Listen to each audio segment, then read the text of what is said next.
Yang terhormat Bapak-bapak, Ibu-ibu, salam Pancasila. Bapak-bapak, Ibu-ibu yang melihat video saya ini, tolong jangan lupa subscribe, like, dan di-share.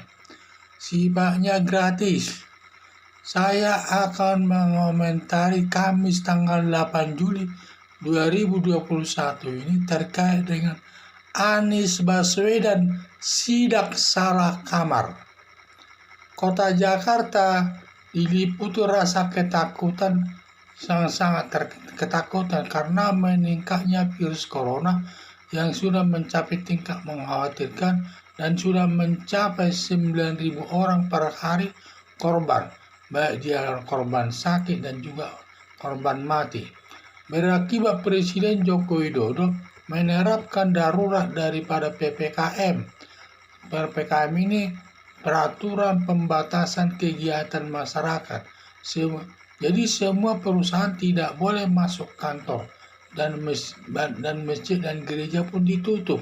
Itulah akibatnya karena sudah meningkatnya virus corona tersebut sehingga diambil tindakan darurat PPKM dan semua perusahaan katanya tidak boleh membuka masuk kantor dan juga masjid dan gereja ditutup.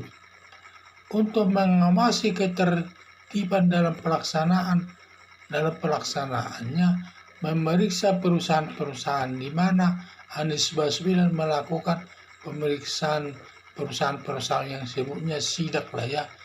Jadi itu ketika Anies Baswedan memeriksa gedung Sudirman berlantai 65 lantai, di mana lantai keempat ada perusahaan asuransi masuk kantor, langsung disuruh tutup kantor tersebut. Lalu direktur perusahaan asuransi bilang ada perkecualian, bisa melaksanakan tugas dalam keadaan darurat perusahaan daripada asuransi, sehingga perusahaan asuransi tetap masuk kantor dan akhirnya perusahaan kantor tersebut tidak mau dia pulang dan tetap membuka perusahaannya tersebut karena mereka ada perkecualian dalam peraturan tersebut. Mereka dalam keadaan darurat PPKM tersebut bisa masuk kerja, tidak seperti perusahaan lainnya, ada perkecualiannya. Mungkin pada saat itu mereka tujuannya untuk melayani masyarakat, mungkin melayani kaitannya dengan kesehatan, sehingga diberikan kesempatan dan perkecualian kepada perusahaan asuransi untuk membuka perusahaannya terus.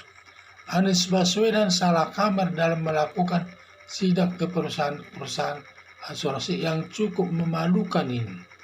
Kesalahan Anies sebenarnya sebelum sidak tidak mempelajari aturan terkait dengan darurat PPKM yang ada perkecualiannya, tetapi Anies Baswedan menganggap semua perusahaan tidak boleh masuk kantor kecuali perusahaan asuransi setiap masuk kantor untuk melayani masyarakat yang membutuhkan asuransi tersebut.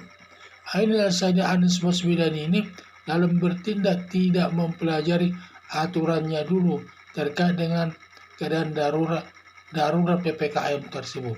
Karena tidak semua perusahaan itu dilarang masuk kantor. Ada perkecualiannya. Perkecualiannya yaitu untuk perusahaan asuransi diperbolehkan masuk kantor. Karena untuk melayani masyarakat yang membutuhkan klaim-klaim daripada asuransi tersebut karena ada karena sakit dan lain sebagainya ya. Sehingga mereka dibuka untuk melindungi kepentingan masyarakat umum. Harapan saya dalam melaksanakan sidak, pelajari dulu peraturan yang berlaku agar tidak salah bertindak yang memalukan. Dan juga hal ini kan sifatnya memalukan, dia tanpa mempelajari dulu peraturan tersebut. Karena dalam melaksanakan darurat, kalau sudah ditetapkan darurat PPKM tersebut, di situ ada persyaratannya bahwa semua perusahaan-perusahaan pada umumnya harus tutup, tidak boleh masuk kantor untuk mencegah timbulnya penyakit virus corona tersebut. Tetapi khusus perusahaan asuransi diperbolehkan masuk kantor dan tidak diperbolehkan masuk kantor. Tetapi Anies Baswedan karena dia tidak pernah mempelajari masalah keadaan darurat dalam PPKM tersebut, maka disamaratakannya semua bahwa semua perusahaan tidak boleh masuk kantor. Padahal setelah dia melakukan sidak di perusahaan asuransi, mereka tetap masuk kantor, dan juga dia menindak suruh tutup atau pulanglah ke rumah semua pegawainya, dan mereka tidak mau setelah memperlakukan daripada aturan tersebut bahwa khusus perusahaan asuransi diperbolehkan melaksanakan pekerja setiap hari. Hal ini kan merupakan tindakan yang memalukan bagi Gubernur Anies Baswedan, yang mana asal menyidak saja tidak membaca aturannya dulu sebelum dia melakukan tindakan sidak di lapangan atas perusahaan-perusahaan, baik dia semua perusahaan, baik dia perusahaan umum maupun perusahaan asuransi. Sekian dan terima kasih.